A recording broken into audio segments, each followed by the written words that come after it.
Lower Antipolo. Yes. Lower Antipolo. Marcos Highway. So, napakahaba talaga ng Marcos Highway. No? Hindi mo maintindihan kung hanggang saan ba siya. Hanggang dito ba ang Marcos Highway? Rider. Hanggang Marilaki pala. Kaya pala yung pagpunta namin sa Marilaki, napakalawak ng daan. Saka ang ganda ng daan. Grabe. Sosyalin.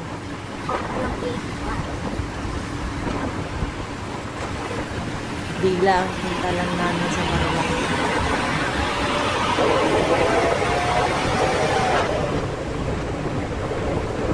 Ang baga na ba ito? Pasayo na yun. Pasayo na yun. Ayan na naman ang aking rider. Nag-upgrade na naman ng gaas at alcampor. Sabay-bahid mo naman sa balakang, sa tuhod, sa kasukasuhan. Yan, nagkakaedad na.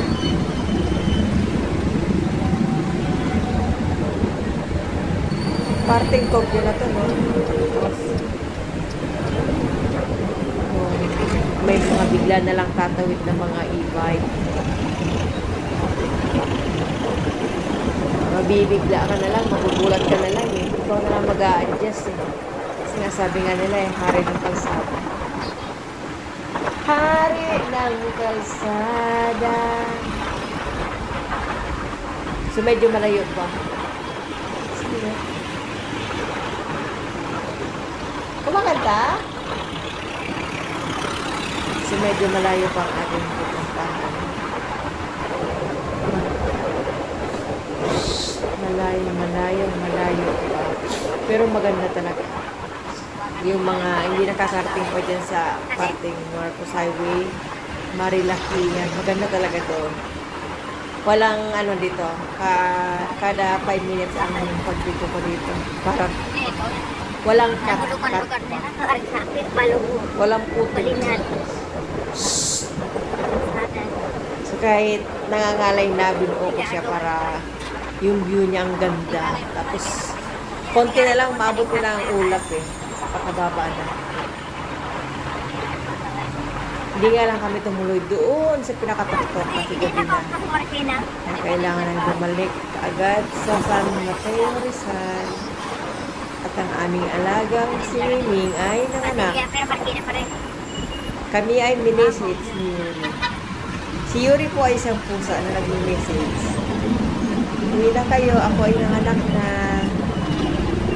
Diba? Nga lang, nasobrahan naman sa pagkagat ng pusod. So, ayun. Medyo okay naman. So, dito tayo, medyo may traffic. Dahil palengke po dito sa parting Lower Antipolo.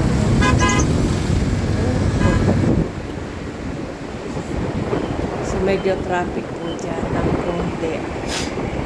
Dami kasi sasakyan. Napakadaming sasakyan ngayon na napakarami ng mayayaman sa Pilipinas. Hindi na rin masasabing mahirap ang Pilipinas. Dami ng sasakyan. Sabi nga nila, walang imposible. Hello sa mga taga-Antipolo dyan. Palibre naman po ng suman. Oops, may chocolate. Yan. Saka shoutout po dyan sa mga Angkas Rider. Sana lahat po ng Angkas Rider super bait. Anong tawag ngayong matulungin? Anong tawag ngayong matulungin kahit hindi ka ano-ano? Yung bigla ka nalang tutulungan. Sana lahat katulad ni Kuya Angkas Rider na siya pa nag-offer. Patuloy mo lang yan, Kuya Boss Rider Angkas. Palang araw. May babalik sa iyo lahat yan ng ating Panginoon. Saka malay mo, balang araw. Hindi lang kami natulungan mo. May matulungan ka tapos di mo akalain na bigla ka na lang mapunta kay Jessica Soho, di ba? O sosyalin yun. Kaya ipagpatuloy mo lang yung pagiging hero mo. Hero. Then a hero comes along with the strength to carry on. Kasunod tayo. Kaya, yung partner ko, naghihimos ng kanyang tuhod. Mahirap ka siya sa Saka pa yung, ano, si Alex. Panigay. No? Mahirap pag tumatanda na, no? Hindi? So, ayan. Minsan po, puntahan niyo po ang Marilaki. Hanggat makapunta po kayo sa pinakatuktok, as in tuktok. Hindi pa kami nakarating ng tuktok kasi nga medyo hapon na kami umalis ng bahay. Medyo gabi na kami umalis ng bahay kaya kailangan namin bumalik kaagad. Pero babalik kami doon para umakyat talaga sa taas.